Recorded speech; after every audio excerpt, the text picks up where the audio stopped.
अस्सलाम वालेकुम स्टूडेंट्स, आज के लेक्चर में भी हम कंटिन्यू करेंगे डायमेंशन को। तो लास्ट टाइम हमने जो डायमेंशन डिस्कस की थी वो कोएफिशिएंट ऑफ फ्रिक्शन तक थी। तो आज हम देखेंगे ग्रेविटेशनल कांस्टेंट या यूनिवर्सल ग्रेविटेशनल कांस्टेंट की डायमेंशन। फिर दोबारा ये ग्रेविटेशनल कांस्टेंट कहाँ आता है, इसका फॉर्मूला कहाँ है। तो आपने लॉ ऑफ ग्रेविटी या यूनिवर्सल लॉ ऑफ ग्रेविटेशन पढ़ा होगा न्यूटन का, तो हम उसी का फॉर्मूला स्टूडेंट पहले लिख लेते हैं। F is equals to capital G m1 m2 over R square. तो ये फॉर्मूला है। फिर दोबारा वही टेक्निक यूज़ करेंगे जो लास्ट टाइम की थी। अगर आप गौर करें स्टूडेंट, तो इस फॉर्मूले में जिस वैल्यू की हमने या जिस कांस्टेंट की हमने डायमेंशन फाइंड करनी है वो है कैपिटल G। कैपिटल G मतलब ग्रेविटेशनल कांस्टेंट, और वो भी आपको इस पूरे फॉर्मूले में कहीं मिड में नज़र आ रहा है या कहीं बीच में। तो इसका तरीका हमने लास्ट टाइम भी डिस्कस किया था। आप क्या करेंगे, ठीक है, आप इस कैपिटल G को छोड़ दें, बाकी फॉर्मूले में जितनी भी वैल्यूज़ हैं उनकी डायमेंशन अगर मालूम है तो लिख दें, और अगर मालूम नहीं है तो आप रफ वर्क में उसको क्या करेंगे, फाइंड करेंगे। अब क्योंकि लास्ट लेक्चर्स में हम इसको कवर कर चुके हैं तो हम इसको डायरेक्ट राइट करेंगे स्टूडेंट। F फोर्स है, लास्ट टाइम बताया था कि फोर्स कोई भी हो उसकी डायमेंशन क्या होगी, m l t negative square. Capital G as it is आ जाएगा क्योंकि इसकी डायमेंशन हमने फाइंड करनी है।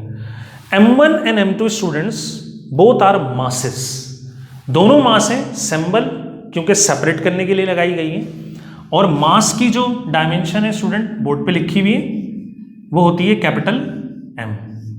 इसी तरह R, यहाँ पर R स्टूडेंट, कुछ स्टूडेंट जो होते हैं वो कंफ्यूज करते हैं इसको, या मिस कॉन्सेप्ट होता है R फॉर रेडियस। यहाँ पर स्टूडेंट ये रेडियस नहीं है। R इन एक्चुअल जो दो बॉडी जिनके बिटवीन हमने ग्रेविटेशनल फोर्स फाइंड किए उनके सेंटर टू सेंटर डिस्टेंस है ये। अब क्योंकि डिस्टेंस है तो लास्ट टाइम भी बताया डिस्टेंस लेंथ की कैटेगरी में आती है, तो उसके लिए हम डायमेंशन का यूज करते हैं L। तो आप यहाँ पर इसकी डायमेंशन पुट करेंगे कैपिटल L, और क्योंकि स्क्वायर है तो आप इसके ऊपर स्क्वायर मार्क कर देंगे। नेक्स्ट स्टेप में क्या करना है, आपने जो डायमेंशन फाइंड करनी है उस वैल्यू को बाकी से सेपरेट करना है। मतलब क्या है कहने का, मतलब ये है कि यहाँ पर m और m मल्टीप्लाई हो रहे हैं, तो आप इसको लेफ्ट पर ले आएंगे। तो स्टूडेंट्स लेफ्ट पर आकर ये दोनों क्या हो जाएंगे, डिवाइड हो जाएंगे। इसी तरह L डिवाइड हो रहा है, लेफ्ट पे लाके ये हो जाएगा मल्टीप्लाई, और यहां राइट पर सिर्फ रह जाएगा कैपिटल G। अब जो वैल्यू कैंसिल हो रही है स्टूडेंट उनको कैंसिल कर दीजिए, और जो कैंसिल नहीं हो रही उनको एज इट इज छोड़ दें।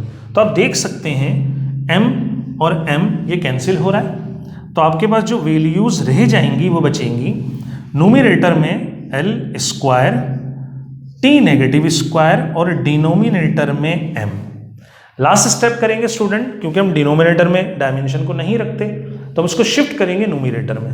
हम जैसे ही इसको शिफ्ट करेंगे तो इसकी पावर है +1, न्यूमरेटर में आके हो जाएगी -1, L square T negative square. ये आपके पास स्टूडेंट डायमेंशन आ गई किसकी, ग्रेविटेशनल कांस्टेंट की। इसका मतलब ये हुआ ग्रेविटेशनल कांस्टेंट एक डायमेंशन लेस क्वांटिटी नहीं है जैसे कोएफिशिएंट ऑफ फ्रिक्शन था। तो यहां पर यह भी बात वाज़ेह हो गई कि हर कांस्टेंट डायमेंशन लेस नहीं होता। कुछ कांस्टेंट डायमेंशन लेस होते हैं जैसे कोएफिशिएंट ऑफ फ्रिक्शन हमने पढ़ा, कुछ कांस्टेंट जो होते हैं वो डायमेंशन लेस नहीं होते, उनकी डायमेंशन है, और अगर इनकी डायमेंशन है तो इनकी यूनिट भी होती है। नेक्स्ट डिस्कस करेंगे, वो भी आपने स्टूडेंट्स मैट्रिक में स्टडी किया था, वो है स्प्रिंग कांस्टेंट।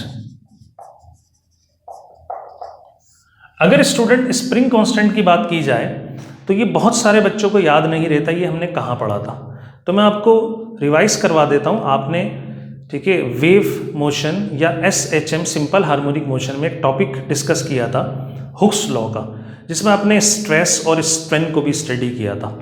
वहाँ पर आपने SHM में स्प्रिंग कांस्टेंट डिस्कस किया था। अब ये स्प्रिंग कांस्टेंट किसने बताया, किस लॉ के अकॉर्डिंग आता है, तो हुक्स लॉ में ये स्प्रिंग कांस्टेंट मौजूद होता है। तो हम डायमेंशन की सेंस में सिर्फ क्या देखेंगे, फॉर्मूला और यूनिट। तो मैं फॉर्मूला बोर्ड पर लिख देता हूं। स्टूडेंट फॉर्मूला था F is equals to kx। वैसे ये नेगेटिव kx होता है, अगर आप इस नेगेटिव kx को मेंशन नहीं भी करेंगे तो डायमेंशन पर कोई इफेक्ट नहीं आएगा।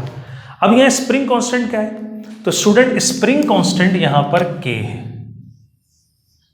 मतलब ये हुआ मुझे इस k की डायमेंशन को क्या करना है, फाइंड करना है। तो जैसे पहले हमने डिस्कस किया, यहां पर भी k फॉर्मूले के कहीं मिड में मौजूद है, तो हमने क्या करना है, वही स्टेप्स रिपीट करने हैं। हम इस k को ऐसे ही छोड़ देंगे।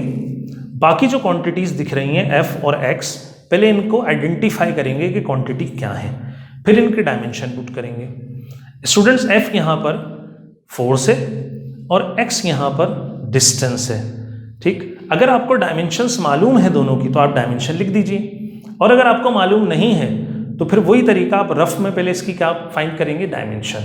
तो हमें क्योंकि डायमेंशन मालूम है तो हम इनकी डायमेंशन लिखेंगे m l t negative square, क्योंकि k या स्प्रिंग कांस्टेंट की डायमेंशन हमें फाइंड करनी है, हम इसको एज इट इज छोड़ देंगे। x डिस्टेंस है, डिस्टेंस किस कैटेगरी में लाया करेगा, लेंथ में, तो हम इसकी जगह लिख देंगे l। नेक्स्ट स्टेप क्या फॉलो होगा, जो हमने डायमेंशन फाइंड करनी है k की, उसके साथ अगर कोई वैल्यू मल्टीप्लाई डिवाइड हो रही है तो उसको नेक्स्ट या दूसरी साइड पर ले जाएंगे।